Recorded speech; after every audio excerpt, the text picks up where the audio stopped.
வெண்முரசு. மாமலர் 48. வாசிப்பது சந்தீப். 48. நில்லா துலா. துலாவின் நடுமுள்ளென நடுங்கி நின்றிருக்கும்படியே அறத்தை தெய்வங்கள் அமைத்தன. எனவே தோன்றிய நாள் முதல் தேவரும் அசுரரும் போரிடுவது நின்றதில்லை.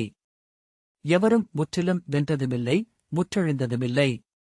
அழிந்தாலும் மீண்டு எழும் வல்லமை கொண்டிருந்தது தேவர்கள் கொண்டிருந்த அறம்.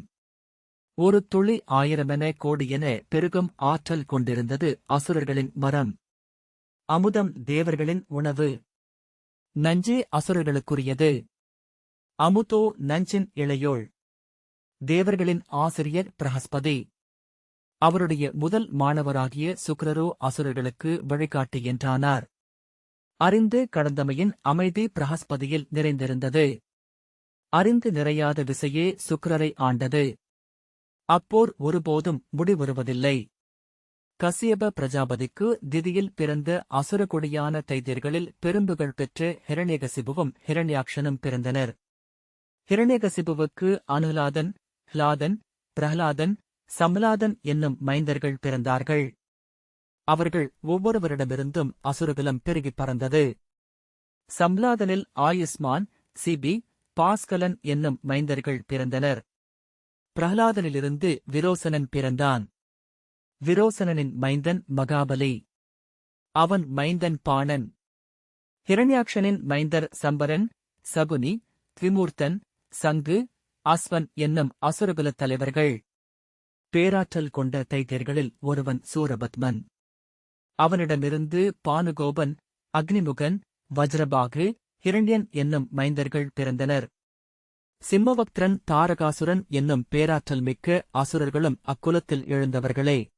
சிம்மவக்திரனின் மைந்தன் மகாசூரன். தைத்தியர்கள் 100 மேனி முளைக்கும் விதைகள்.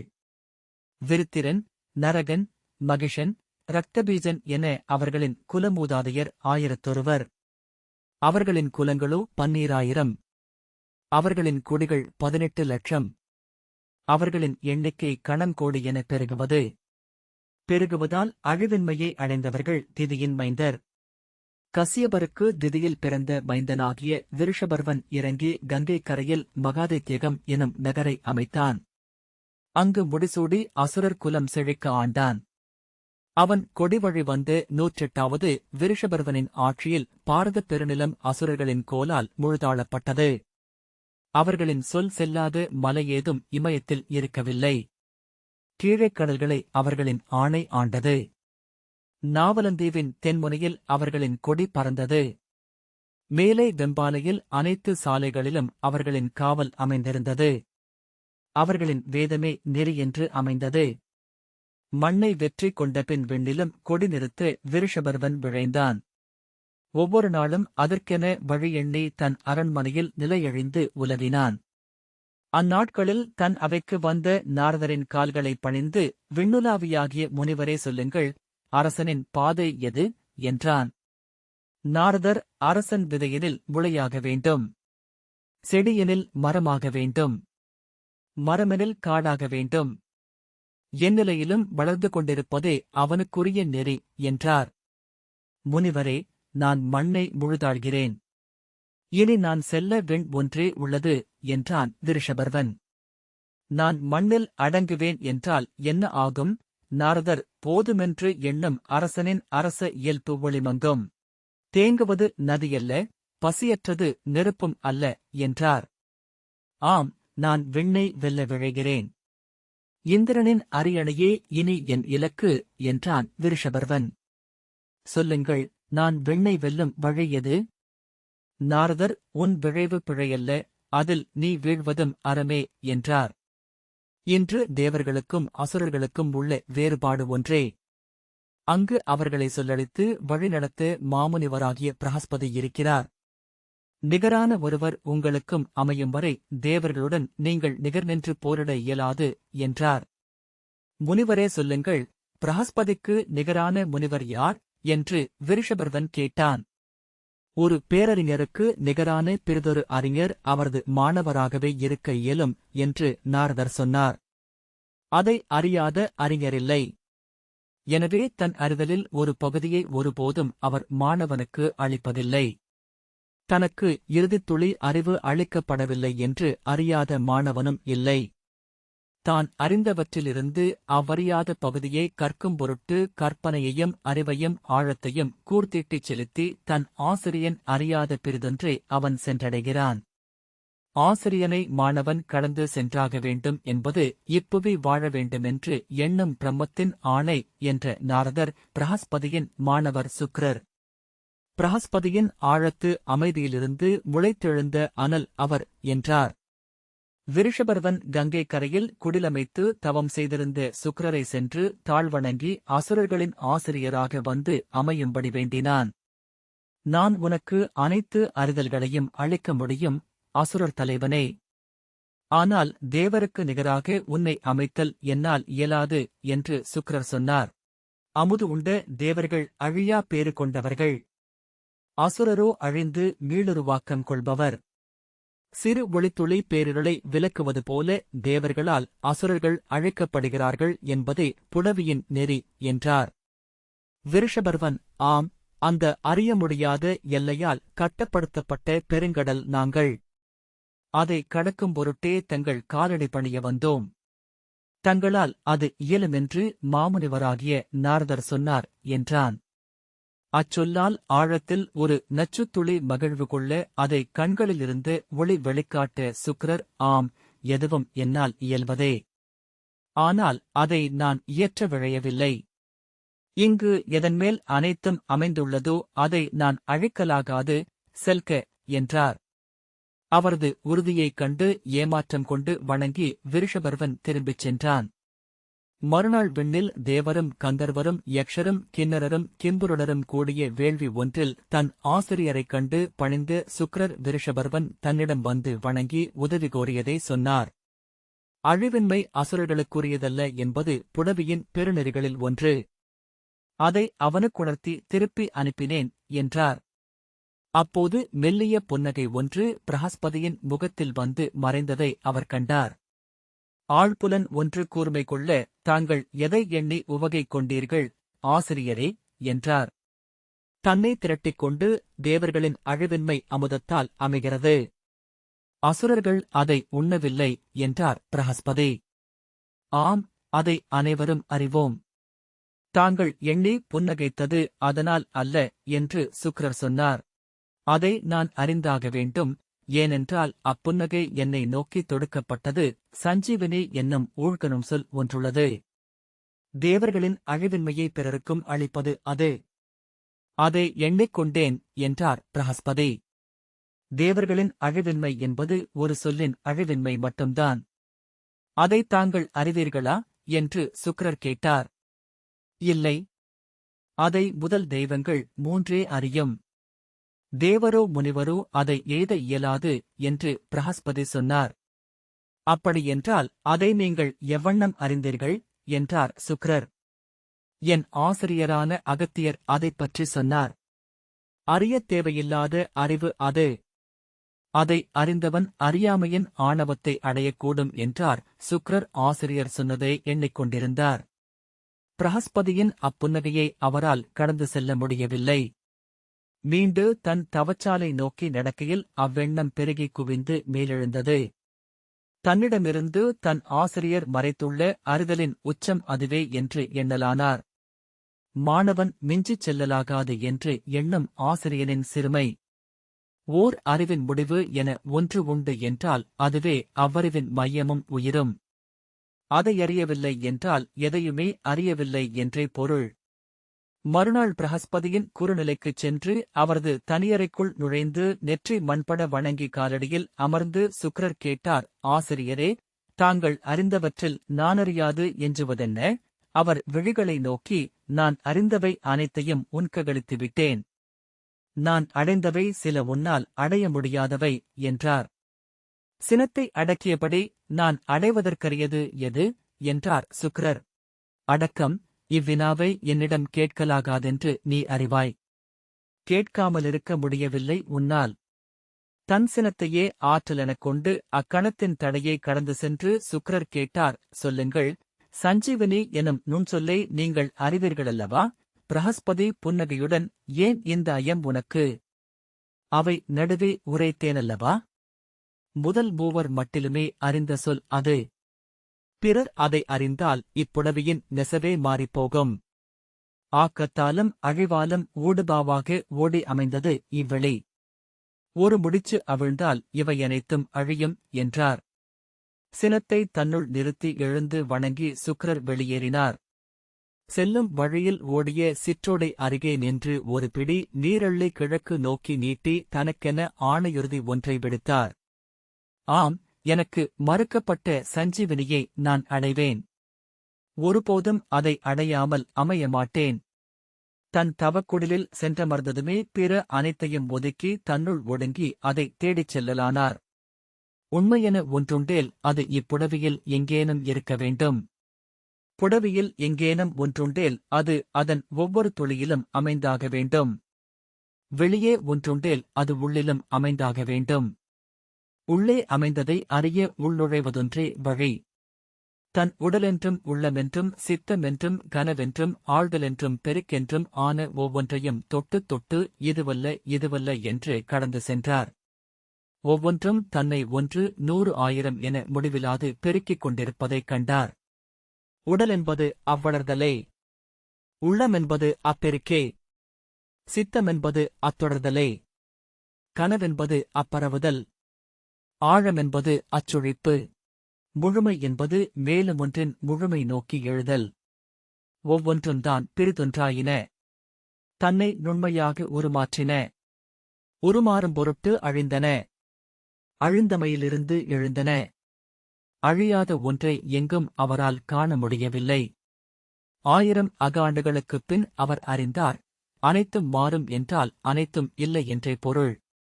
இவையனைத்தும் இங்கிருப்பதே மாறுதல்களுக்கு அப்பால் மாறாத ஒன்று உள்ளதென்பதற்கு சான்று. பிறந்திருக்கும் மானுடரில் மாறாது கடந்து செல்கின்றன முகங்கள். முளைத்து அழிந்து முகிழ்ப்பவை அனைத்திலும் நிலைத்திருக்கின்றன வடிவங்கள். அழிந்து உருவாகும் அனைத்திலும் அழியாதிருப்பதே அதுவென்று தன்னை காட்டுகிறது. பின்னர் ஒரு கணத்தில் அவர் அதைக் கண்டு கொண்டார். விழிதிறந்து நிலம் தொட்டு ஆம், ஆம், ஆம் என்று மும்முறை சொன்னார். சஞ்சீவினி என்னும் நுண்சொல்லை அவர் அடைந்தார். எழுந்தபோது இடைவரை சடை வளர்ந்து மடிமீது தாடி விழுந்து உடல் மெலிந்து விழை குழிந்து பற்கள் உதிர்ந்து பேயுறு கொண்டிருந்தார். மெல்ல நடந்து வெளிவந்து அவ்வழி சென்ற இடைய பெண்ணொருத்தியிடம் இளம்பால் இறந்து அவள் குடம் சரித்துக் கொட்டிய அமுதை 7 முறை உண்டு மீண்டார். உயிர் மீண்டதும் மீண்டும் நடந்து தன் ஆசிரியரின் தவக்குடிலை அடைந்தார். வெளியே நின்று பிரஹஸ்பதி முனிவரை வெளியே வரச் சொல்க. மெய்யுணர்ந்த சுக்கிரன் வந்துள்ளேன் என்றார். அவ்விலக்கமும் ஆணையும் பிரஹஸ்பதியின் மாணவர்களை அச்சுறுத்தியது. ஒருவர் சென்று சொல்ல பிரஹஸ்பதி புன்னகையுடன் வெளிவந்தார். வருக சுக்கிரரே என்றார். உம்மிடம் சொல் பெற நான் வந்த காலம் முடிந்துவிட்டது. நீர் அறிந்த சஞ்சீவினி இன்று எனக்கும் தெரியும். மெய்யறுதலில் நாமிருவரும் அணுவிடை குறையாத நிகர்நிலை கொண்டிருக்கிறோம். ஒருவேளை நீர் அறியாததும் நான் அறிந்திருக்கக்கூடும் என்றார் சுக்கிரர். பிரஹஸ்பதி சிரித்து, சஞ்சீவினியை நான் அறியவில்லை. தேவரோ மானுடரோ அதை அறியவும் இயலாது என்றார். நானறிவேன் என்று ஓங்கி தன் தொடையில் அறைந்தார் சுக்கிரர். இதோ என்று குனிந்து கீழே விழுந்து கிடந்த சருகொன்றைத் தொட்டு அச்சொல்லை சொன்னார். உயிரும் ஒளியும் மென்மையும் மீண்டு சருகு இளந்தளிராயிற்று. சுட்டுங்கள் இறந்த எதையும். இக்கணமே அதை உயிர் கொண்டெழச் செய்து காட்டுகிறேன் என்றார் சுக்கிரர். திரும்பி அப்பால் முன்பெங்கோ இறந்து எலும்பெனக் கிடந்த பறவை ஒன்றை நோக்கி அன்னும் சொல்லை சொன்னார். உயிர்கொண்டு சிறகெடுத்து பறந்து அகன்றது ஒரு காகம். திகைத்து சொல்லற்று நின்ற பிரஹஸ்பதியை நோக்கி அத்திகைப்பாலேயே அவர் அந்த ஊழ்கச் சொல்லை அறியார் என உணர்ந்து, சஞ்சீவினியை நான் அறிவேன். நீர் அறிந்த சஞ்சீவினியால் ஓர் இறையேனும் எழுப்பிக் காட்டும். இல்லையேல் என் அடிபணிந்து என் மாணவரென்று அமையும் என்றார் சுக்கிரர். பிரஹஸ்பதி, சஞ்சீவினியை நானறியேன் என்று உம்மிடம் சொன்னது உண்மை. ஆம், அறியேன் என்றார். எனில் இக்கணமே என் அடிபணிக. இனி நீர் தேவர்களுக்கு ஆசிரியர் அல்ல, அப்பொறுப்பை நானே ஏற்கிறேன் என்றார். பிரஹஸ்பதி அடிபணிவதில் எப்போதும் தயங்கியவனல்ல, ஆனால் தேவர் குலத்து நல்லாசிரியர் என்பது நான் அமர்ந்திருக்கும் இடமல்ல, தேவர்களால் எனக்கு அளிக்கப்பட்டுள்ளது அது. அதை தேவரை மறுக்க வேண்டும். தேவர் தலைவரிடம் சென்று பேசுக என்றார் பிரஹஸ்பதி. ஆம், அதை செய்கிறேன் என்று சொல்லி சுக்கிரர் திரும்பி நடந்தார். இந்திரனின் அவைக்குள் எவரும் தடுக்காது உள்ளே நுழைந்து, அங்கிருந்த முனிவரும் தேவரும் திகைத்தெழுந்து நிற்க, முகமனோ வாழ்த்தோ உரைக்காது உரத்த குரலில், இந்திரனே, இது என் ஆணை. உன் முதலாசிரியர் பிரஹஸ்பதியை விட மேலும் அறிந்தவன் நான். இனி அவரல்ல, நானே உன் குலத்துக்கு ஆசிரியரென்று அமரவிருக்கிறேன் என்றார். சினத்துடன் ஏதோ சொல்லெடுத்து பின் அதை தனக்குள் அடக்கி தருவித்து புன்னகையுடன் கைகூப்பி இந்திரன், முனிவரே, அறிந்தவற்றால் அவர் எங்களுக்கு ஆசிரியர் அல்ல, ஆனவற்றால் அங்கு அமர்ந்திருக்கிறார். நீங்கள் அறிந்தவை எவ்வகையில் எங்களுக்கு உதவக்கூடும் என்று சொல்லுங்கள் என்றான். சுக்கிரர், நான் சஞ்சீவினி எனும் நுண்சொல்லை அறிவேன். இறந்தவரை உயிர்ப்பிப்பேன் என்றார். இந்திரன் மெல்ல நகைத்து, அதனால் எங்களுக்கென்ன பயன்? நாங்கள் இறப்பதில்லையே என்றான். சினம் கொண்டு உடல் நடுங்க, நானறிந்த இறுதி மெய்மை இது என்றார் சுக்கிரர். ஆம், ஆனால் அது எங்கள் அன்றாட இயல்பு. சுக்கிரரே, எழுவது அரசனின் இயல்பு. அவனருகே நின்று அவ்வெழுச்சியை நிகழ் செய்வதே ஆசிரியனின் பொறுப்பு. பொன்றா பொலியா நிகழ்நிலையே ஆசிரியனின் மெய்யெனக் கொள்ளப்படும். நீர் அடைந்த எதுவும் அதை உமக்கு அளிக்கவில்லை. இங்கல்ல எவ்வரசிலும் அமைச்சனென ஆசிரியனென அமையும் தகுதி உமக்கில்லை. சென்று வருக என்றான் இந்திரன். எழுந்த சினத்தால் கைகால்கள் பதற நிலை கொள்ள முடியாமல் தழலென நின்று ஆடியவராக சுக்கிரர் கூவினார், ஆம், செல்கிறேன். என்னை வருந்தியேற்று அமரவைக்க தைத்தியர்களின் ஆசிரியபீடம் காத்துள்ளது. இங்கு சொன்ன இச்சொற்களின் மெய்ப்பொருள் என்னவென்று இன்னும் சில நாட்களில் அறிவாய். இந்திரன், நீர் ஆணவம் கொண்டிருக்கிறீர், அழிவீர் என்றான். பார்ப்போம் என்று சொன்ன சுக்கிரர் திரும்பி நடந்து மண்ணிறங்கி மகாதைத்தியகத்தின் வாயிலில் வந்து நின்றார். அவரை வழிமறித்து அசுரனை நோக்கி, உனது அரசனிடம் சென்று சொல். கோட்டைக்கு வெளியே வந்து என் தாழ் பணிந்தால் என் வலக்காலை அவன் தலைமேல் வைக்க சித்தமாக இருக்கிறேன் என்றார். திகைத்து ஒருவரை ஒருவர் நோக்கி வீரர்கள் மறுசொல்லெடுப்பதற்குள் முதிய அசுரனொருவன், இதோ சொல்கிறேன் என்று சொல்லி புரவியிலேறி அரண்மனை நோக்கிச் சென்றான். சற்று நேரத்திலேயே தேரில் விரைந்து வந்து விருஷபர்வன் புழுதி படிந்து உடலைத் தட்டியபடி பாய்ந்திறங்கி ஓடி வந்து அவ்விரைவிலேயே முகம் மண்ணில் பட எண் உறுப்புகளும் பொருந்த சுக்கிரரின் கால்களில் தன் தலையை வைத்தான். வலக்காலை தூக்கி அவன் தலைமேல் வைத்து, உன் குலத்திற்கு இறப்பின்மையை அளிக்கிறேன், அசுர குலத்தரசே என்றார் சுக்கிரர். சுக்கிரர் விருஷபர்வனின் அமைச்சராக ஆன செய்தியை அறிந்தபோதும் கூட அதன் நிகழ்பொருள் என்னவென்று இந்திரன் உணரவில்லை. 1000 தைத்தியர்குலங்களை கண்டிருக்கிறோம். பல்லாயிரம் முறை அவர்களுடன் போரிட்டிருக்கிறோம். நிலமென ஒன்று எஞ்ச வேண்டுமென்று எண்ணும் பிரம்மம் எங்கோ கோல் கை கொண்டு அரியணை அமர்ந்திருக்கும் வரை கடல் கரை கடக்க முடியாதென்றறிக. அவர்கள் விரும்புவதை இயற்றட்டும் என்று தன் அவையில் அமர்ந்து ஏளனமாக சொன்னான்.